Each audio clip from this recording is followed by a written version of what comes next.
Local to ग्लोबलच्या माध्यमातून नाशिकला जागतिक निर्यात केंद्र बनवण्यासाठी सर्वांनी एकत्रित प्रयत्न करावेत. जिल्हाधिकारी आयुष प्रसाद.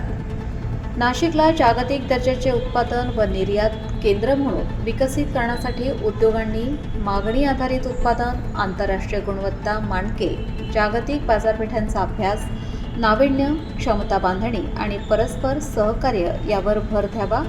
तसेच उद्योगांना आवश्यक प्रमाणपत्रे, व्यवसाय सुलभता, बाजारपेठ उपलब्ध करून देणे आणि निर्यात वृद्धीसाठी आवश्यक पूरक व्यवस्था उभारण्यास जिल्हा प्रशासन कटिबद्ध असून लोकल टू ग्लोबल या संकल्पनेच्या माध्यमातून नाशिकच्या उत्पादनांना जागतिक बाजारपेठ उपलब्ध करून देण्यासाठी सर्वांनी सामूहिक प्रयत्न करावेत, असे आवाहन जिल्हाधिकारी आयुष प्रसाद यांनी केले.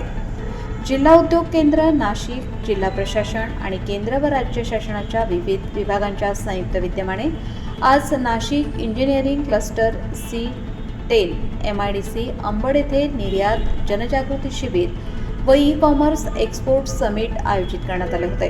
या कार्यक्रमाच्या उद्घाटन प्रसंगी जिल्हाधिकारी श्री प्रसाद बोलत होते.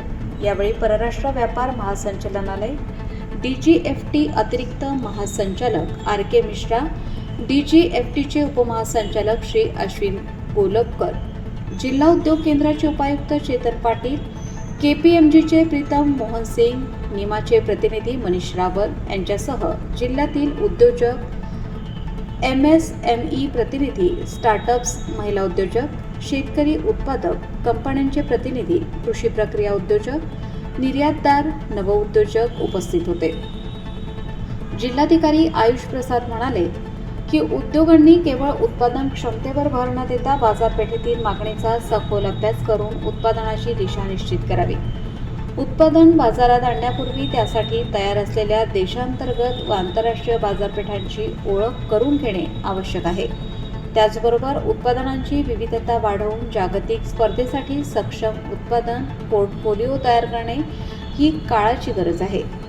Make in India for the world या संकल्पनेला मूर्त स्वरूप देण्यासाठी स्थानिक कच्च्या मालाचा वापर, मूल्यवर्धन आणि स्थानिकीकरणाला चालना देणे आवश्यक असल्याचे त्यांनी सांगितले. निर्यातक्षम उत्पादनांनी आंतरराष्ट्रीय गुणवत्ता मानकांची पूर्तता करून संबंधित देशांमध्ये आवश्यक असलेली प्रमाणपत्रे प्राप्त करावीत. उद्योगांना पोषक वातावरण निर्माण करण्यासाठी व्यवसाय सुलभता, सक्षम पूरक व्यवस्था आणि प्रशासकीय सहाय्य उपलब्ध करून देण्यावर जिल्हा प्रशासन भर देणार असून राष्ट्रीय व आंतरराष्ट्रीय प्रमाणपत्रे, आवश्यक परवानग्या तसेच विविध शासकीय प्रक्रियांमध्ये उद्योगांना आवश्यक ते सहकार्य करण्यात येईल, असेही त्यांनी सांगितले. नाशिक ड्रायपोर्टचा प्रभावी वापर करून निर्यात खर्च कमी करणे, दळणवळण अधिक सक्षम करणे आणि जागतिक बाजारपेठेशी थेट जोडणी वाढवणे आवश्यक असल्याचे त्यांनी नमूद केले. तसेच उद्योग, शासकीय विभाग, निर्यात प्रोत्साहन संस्था, बँका, सनदी, लेखापाल आणि इतर सहाय्यक संस्थांमधील समन्वय अधिक बळकट करण्याची गरज आहे.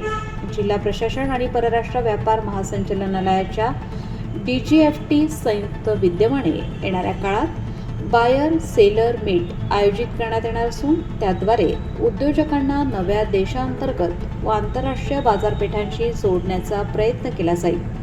तसेच प्रशिक्षण, तंत्रज्ञानाचा अवलंब, ज्ञानविनिमय, निर्यात वित्त, बँकिंग सुविधा आणि करविषयक मार्गदर्शनाद्वारे उद्योगांची क्षमता वाढवण्यावर विशेष भर दिला जाईल, असेही त्यांनी सांगितले. जागतिक बाजारपेठेत यशस्वी होण्यासाठी उद्योगांनी गुणवत्ता, उत्पादकता, नाविन्य आणि खर्च कार्यक्षमता वाढवण्यासोबतच संबंधित देशांची भाषा, संस्कृती आणि व्यावसायिक पद्धती समजावून घेणे आवश्यक असल्याचे त्यांनी सांगितले. बाजारपेठेतील मागणी आणि पुरवठा यांचा योग्य समतोल राखून स्पर्धात्मक उत्पादनांची निर्मिती केल्यास नाशिकची निर्यात क्षमता निश्चितच वाढेल, असा विश्वास व्यक्त करीत नाशिकला जागतिक स्तरावरील उत्पादन आणि निर्यात केंद्र म्हणून विकसित करण्यासाठी उद्योग, शासन, वित्तीय संस्था आणि सर्व संबंधित घटकांनी सामूहिक प्रयत्न करण्याचे आवाहन जिल्हाधिकारी श्री प्रसाद यांनी यावेळी केले. परराष्ट्र व्यापार महासंचालनालय अतिरिक्त महासंचालक RK मिश्रा यांनी आपल्या मनोगतातून निर्यात जनजागृती शिबिर व ई-कॉमर्स एक्सपोर्ट समिट आयोजनामागील भूमिका स्पष्ट केली. या शिबिराचा उद्देश केवळ प्रशिक्षण देणे नसून निर्यात क्षेत्रात नव्याने प्रवेश करू इच्छिणारे उद्योजक आणि विद्यमान निर्यातदार यांना एकत्र आणून त्यांच्यामध्ये परस्पर सहकार्याचे मजबूत जाळे निर्माण करणे हा आहे. जगभरात ज्या देशांनी आणि उद्योगांनी निर्यातीत यश मिळवले आहे त्यामागे परस्पर सहकार्य, माहितीची देवाणघेवाण आणि बाजारपेठेचे सखोल ज्ञान हे महत्त्वाचे घटक राहिले असल्याचे त्यांनी सांगितले.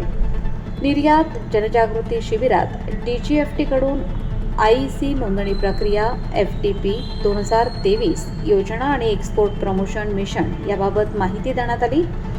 ECGC मार्फत निर्यात पतविमा, एक्सिम बँक मार्फत निर्यात वित्तीय सहाय्य, लीड बँक कडून निर्यात वित्त, ॲपेडाकडून कृषी व प्रक्रिया केलेल्या अन्नपदार्थांच्या निर्यातीतील संधी, CGTMSC कडून कर्ज हमी योजना, SIDBI, NABARD, engineering, export promotion council आणि प्लास्टिक एक्सपोर्ट प्रमोशन कौन्सिल यांच्याकडून विविध विषयांवर सादरीकरणे करण्यात आले. दुपारच्या सत्रात इंडिया पोस्ट मार्फत डाक निर्यात केंद्राच्या सुविधा, KPMG कडून मार्गदर्शन तसेच DHL, वॉलमार्ट, फीडएक्स यांच्यासारख्या ई-कॉमर्स भागीदारांचे सादरीकरणे झाले. शासकीय संस्था व ई-कॉमर्स प्रतिनिधींसोबत प्रत्यक्ष संवाद आणि सुविधा केंद्रांद्वारे मार्गदर्शन करण्यात आले. कार्यक्रमाचा समारोप जिल्हा उद्योग केंद्राचे उपायुक्त श्री पाटील यांनी केला.